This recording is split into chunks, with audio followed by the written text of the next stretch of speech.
Okay, so they've changed the text tool in Premiere. So in order to use it now, it's actually a little bit easier.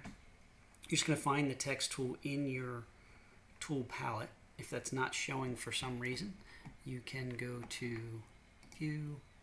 Window, and go down to Tools. And that will show this group of tools right here. So then you're just going to place the playhead where you want the text to be in your timeline.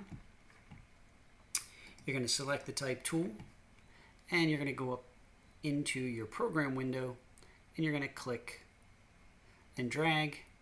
That'll create a text box for you.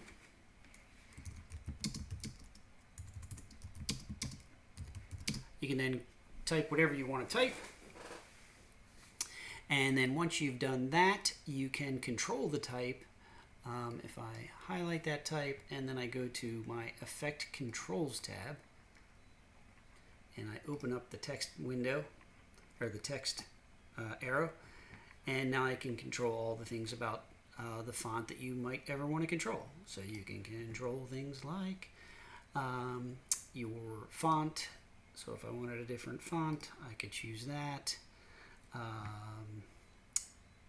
The size, I can adjust that.